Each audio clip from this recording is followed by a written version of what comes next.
다정한 참견. 네, 안녕하세요. 다정한 참견의 다엘입니다. 네, 오늘은 나만 노력하는 사이라는 주제로 이야기를 나눠보도록 하겠습니다. 네, 연애를 하다 보면 누구나 한 번쯤은 겪어봤을 상황이죠. 그게 바로 나만 노력하는 경우입니다. 정확하게는 지금 나만 노력하고 있는 것 같다는 느낌을 받았거나 난 노력할 의지가 있는데 상대는 전혀 없을 것 같을 때죠. 결국에 이런 부분은 관계에 있어서 좀 아쉬운 쪽이 생각을 하거나 얘기를 하게 되는데, 특히 내 잘못으로 인해서 관계가 흐트러졌거나 상대가 마음이 좀 식어서 헤어질 것 같다거나 또 다시 붙잡은 쪽에서 많이 하는 생각이기도 한 것 같아요. 최근에도 이런 고민을 하시는 분들이 많았었는데, 이런 상황에서 대부분 하는 말들이 나는 노력하려고 하는데 상대는 아닌 것 같다. 그리고 나는 최선을 다할 건데 상대가 바뀔지는 잘 모르겠다. 상대가 바뀌지 않는다면 나도 그만둬야 하나 싶다.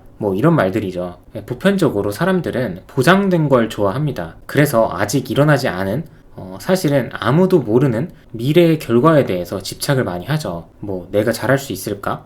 그 사람과 잘 될 수 있을까? 그런데 바로 방금 말씀드렸지만 미래에 대해서 아무도 알 수 없습니다. 만약 누군가 나는 미래를 알 수 있다고 하면 그 사람은 사기꾼이죠. 다만 과정은 충분히 내가 바꿀 수 있다고 생각해요. 그리고 그 과정을 통해서 조금은 다른 결과가 나올 수도 있는 거고요. 대부분 앞에와 같이 미래에 대해서 물음표를 던지고 좀 많이 불안해 하시는 분들은 가만히 지켜보면 정말 노력보다는 생각을 더 많이 하시는 분들인 것 같아요. 나름대로 노력을 한다고 한두 번 조금 달리 행동을 해보고 얘는 아닌 것 같은데 어떡하지? 이런 식으로 굉장히 자신감 없는 모습을 비춥니다. 그리고 가끔 이런 말들을 듣는데 내 노력으로 인해서 우리의 관계가 바뀌고 상대가 나를 더 사랑해 준다면, 이런 전제가 있다면 나도 정말 최선을 다하겠다 라는 말이에요. 근데 이 말이 굉장히 이상하게 들리지 않으시나요? 그러니까 이런 부분을 들어봤을 때 저는 처음부터 잘못했다고 생각을 합니다. 그리고 애초에 우리의 관계가 처음부터 안 좋지는 않았을 거잖아요. 기억을 되살려보면 처음에는 분명히 굉장히 좋고 서로 노력도 많이 했기 때문에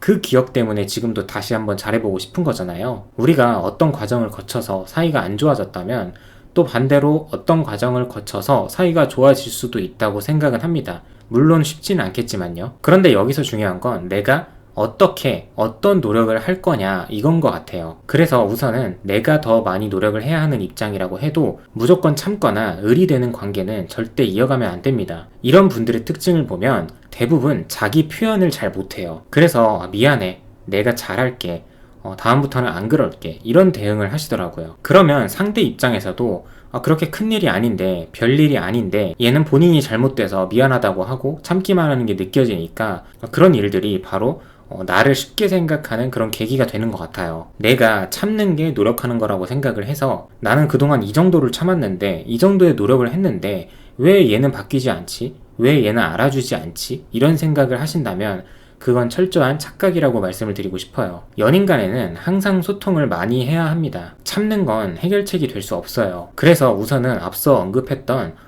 나 자신을 잘 표현하는 연습을 하시든 배우시든 하셔야 되는 것 같아요. 나 스스로를 누군가에게 잘 표현하지 못하고 감추게 되면 절대 상대를 납득시키거나 상대의 마음을 열 수 없습니다. 그래서 나만 노력하고 있는 것 같다는 생각이 드시는 분들은 내가 상대에게 어떤 노력을 하고 있는지, 그리고 내가 상대에게 나 자신을 어떻게 표현을 하고 있는지, 그 모습을 바라보는 상대의 마음은 어떨 것 같은지를 한번 생각을 해보셨으면 좋겠어요. 그리고 이어서는 조건부 노력입니다. 대부분 상대의 마음을 돌리기 위해서 상대에게만 포커스를 맞춰서 어떤 노력을 하려고 하는데, 이러면 이 과정 중에 나 자신을 잃게 돼요.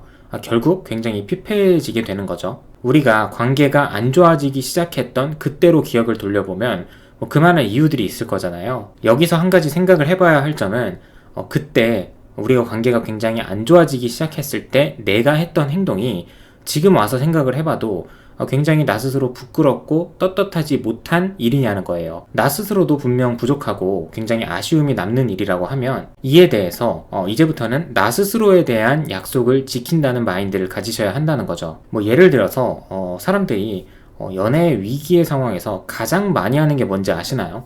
바로 편지를 쓰는 겁니다.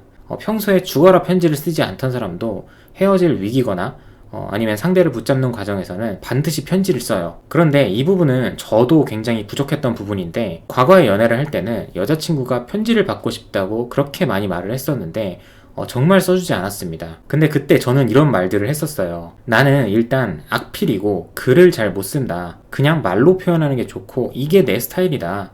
편지를 쓰는 건 내 스타일이 아니다.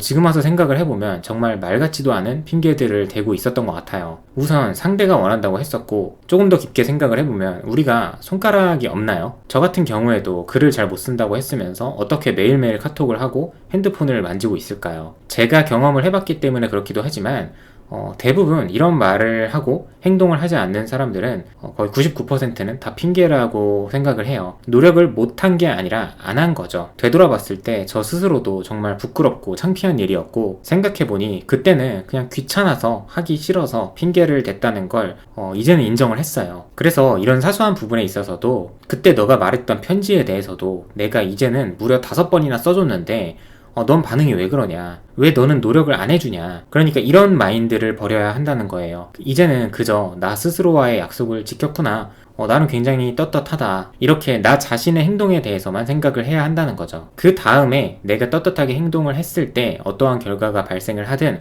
그건 받아들이기가 쉬울 거예요. 나 스스로에 대해서 굉장히 떳떳한 상황이라고 하면 상대가 나라는 좋은 사람을 놓친 거구나 라는 이 말이 합리화가 아니라 팩트가 될 수 있다는 거죠. 그래서 이런 경우라면 상대가 나중에 충분히 후회할 수도 있다고 생각을 해요. 다만 조건부 노력을 하신 분들은 그저 합리화일 뿐입니다. 그리고 조건부 노력을 할 때는 상대방도 다 느껴요. 같은 행동이라도 얘가 지금 내 마음을 얻으려고 이러는 거구나. 모든 사소한 행동들에서 다 느껴진다는 거죠. 그런데 꾸준함을 가지고 나 스스로에 대한 약속을 잘 지켜나가려는 태도를 보이시는 분들은 단순 그 편지를 쓰는 행위뿐 아니라 이 사람이 본인의 삶에 대해서 어떤 태도를 보이는지도 그 에너지가 다 느껴질 수 있다는 거죠. 연인 사이에서 성격이 다르고 안 맞고 이런 여러 가지 부분들이 있지만 사실 대부분은 이렇게 굉장히 작은 부분이 큰 문제가 된단 말이죠.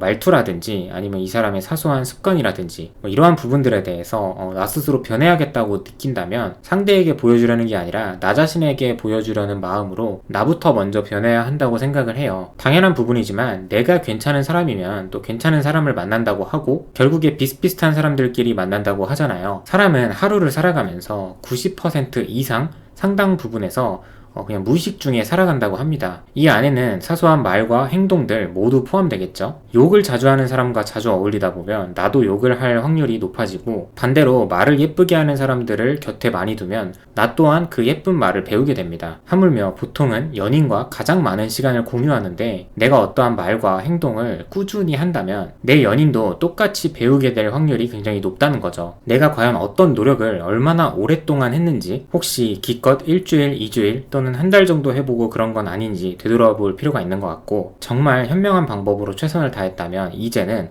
과연 이 상대방이 나의 그런 노력들을 받아들일 만한 그릇을 가지고 있는 사람일까? 한번 생각을 해봐야 하는 것 같아요. 굉장히 단순한 부분이지만 내가 밝게 웃으면서 이렇게 오른손을 높이 들면 상대방도 나의 웃는 얼굴과 이 손을 보고 하이파이브를 해줄 확률이 굉장히 높습니다. 저는 이런 부분을 연인관계에서도 적용할 수 있다고 생각을 하고, 굉장히 디테일한 표현과 행동을 고민을 하면서 상대방도 만족을 할 수 있고 나 스스로도 떳떳할 수 있는 노력을 한다면 결국 상대방에게도 온전한 내 진심을 전할 수 있고 상대방도 잘 받아들일 수 있을 거라고 생각을 해요.